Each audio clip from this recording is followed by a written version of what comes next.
Jangan lupa untuk like, subscribe, and comment. Sebelum melanjutkan menonton channel ini, terima kasih. Selamat datang kembali. Yuk kita langsung aja bedah aturan baru yang penting banget nih buat Anda ketahui, apalagi yang di dunia pendidikan ya, soal beban kerja guru mulai tahun ajaran 2025-2026 nanti. Sumber kita kali ini materi sosialisasi resmi Permendikdasmen nomor 11 tahun 2025.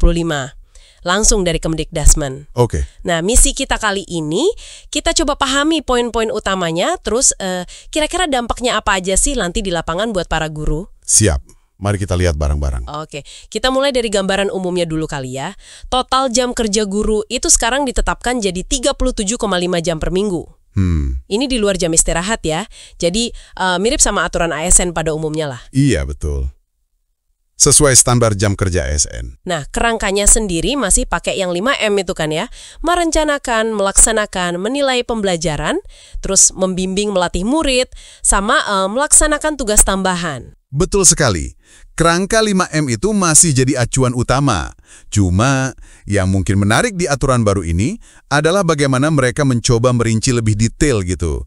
Terutama di bagian melaksanakan pembelajaran sama tugas tambahan. Oh, gitu. Iya, jadi kayaknya ada upaya biar semua aktivitas guru itu bisa terhitung dan diakui dalam total 37,5 jam kerja itu.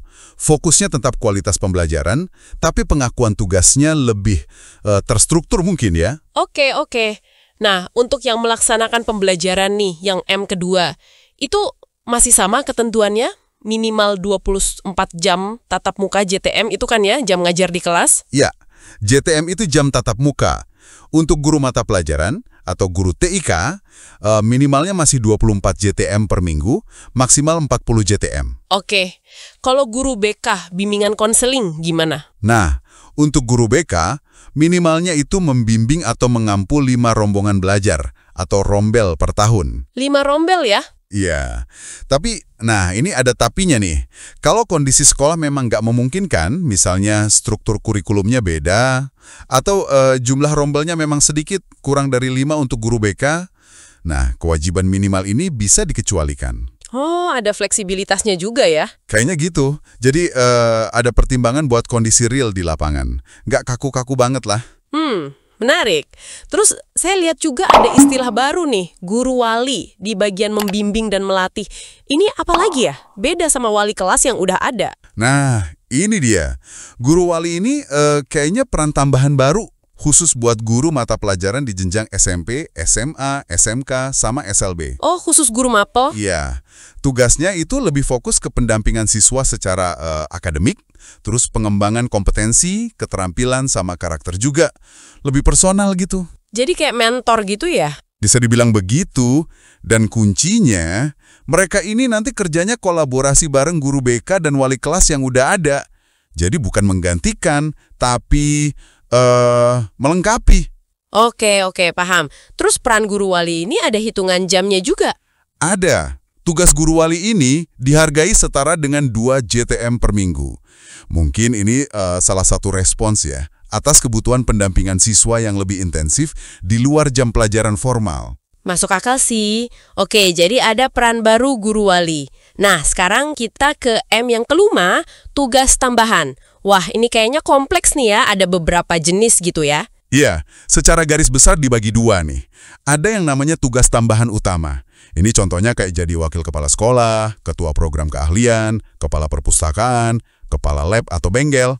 Yang jabatan struktural gitu ya? Mirip-mirip gitulah. Nah, tugas tambahan utama ini ekuivalensinya lumayan besar. Dihargai setara 12 JTM per minggu. Wah, 12 JTM ya? Lumayan, itu setengah dari target minimal ngajar. Betul. Nah, selain yang utama, ada lagi daftar yang cukup panjang. Namanya tugas tambahan lain. Ini contohnya banyak banget. Jadi, wali kelas. Nah, ini beda ya sama guru wali tadi. Terus, pembina OSIS, pembina ekskul, guru piket. Terus bisa juga jadi pengurus organisasi profesi guru, atau masuk dalam kepanitiaan acara sekolah. Wah, banyak deh pokoknya. Oke, banyak ya daftarnya. Nah, ini nih yang sering jadi pertanyaan di lapangan biasanya. Tugas tambahan lain ini kayak jadi wali kelas atau pembina ekskul, itu bisa nggak dipakai buat mengurangi kewajiban ngajar yang minimal 24 JTM tadi? Nah, ini poin yang krusial banget buat dipahami. Jadi gini, tugas tambahan lain ini memang diakui kok dalam total 37,5 jam kerja mingguan guru. Oke. Dan masing-masing tugas itu punya nilai ekuivalensi JTM-nya sendiri. Misalnya, wali kelas itu 2 JTM, guru piket 1 JTM, dan seterusnya. Ada batas akumulasinya juga, maksimal 6 JTM dari tugas tambahan lain ini. Maksimal 6 JTM ya? Iya. Tapi, nah ini penting, khusus buat guru yang udah pegang tugas tambahan utama contohnya tadi Wakasek, yang udah dapat 12 JTM ekuivalensi dari tugas tambahan lain ini, nggak bisa dipakai lagi buat mengurangi target minimal jam mengajarnya yang 24 JTM itu. Oh, jadi nggak bisa double gitu ya pengurangannya? Betul. Tugas tambahan lain itu tetap dihitung dalam total beban kerja 37,5 jam dia per minggu.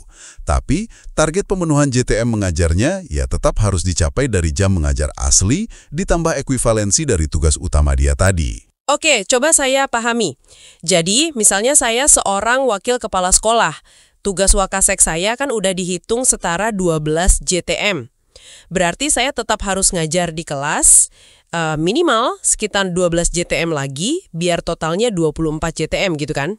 Kurang lebih begitu pemahamannya, ya. Meskipun mungkin saya juga merangkap jadi katakanlah atau jadi wali kelas lagi gitu. Tugas tambahan lain itu diakui jam kerjanya dalam 37,5 jam total. Tapi nggak memotong lagi target 24 JTM saya dari mengajar dan tugas Wakasek. Tepat sekali.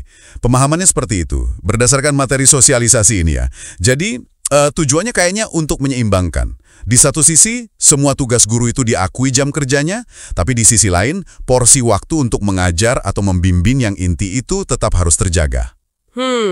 Oke. Mulai kebayang polanya. Nah, di sini peran kepala sekolah jadi penting banget. Beliau yang nanti menetapkan dan mendistribusikan tugas-tugas tambahan ini sesuai kebutuhan sekolah. Termasuk juga melaporkan kondisi kebutuhan guru, kurang atau lebih, ke Dinas Pendidikan. Jadi ada peran kontrol dan pelaporan juga ya? Oke, nah kalau gitu apa artinya ini semua buat guru-guru kita? Pas aturan ini nanti mulai berlaku efektif di tahun ajaran 2025-2026. Artinya sih bakal ada struktur beban kerja yang lebih rinci dan mungkin bisa dibilang lebih transparan ya. Peran-peran baru kayak guru wali tadi diakui, terus berbagai tugas tambahan lain juga punya harga jam yang jelas, semuanya dirangkum dalam kerangka total 37,5 jam kerja per minggu. Jadi lebih terukur gitu ya? Harapannya begitu. Selain itu, ada juga penekanan lain soal kewajiban guru untuk terus mengembangkan kompetensi diri secara berkelanjutan. Itu juga bagian dari beban kerja yang harus dipenuhi. Baik. Kerangkanya jadi lebih jelas nih sekarang ya, poin-poin kuncinya tadi. Total 37,5 jam, kerangka 5M masih jadi inti, ada rincian JTM minimal untuk mengajar, terus pengakuan berbagai tugas tambahan, termasuk peran guru wali dengan ekivalensi jamnya masing-masing.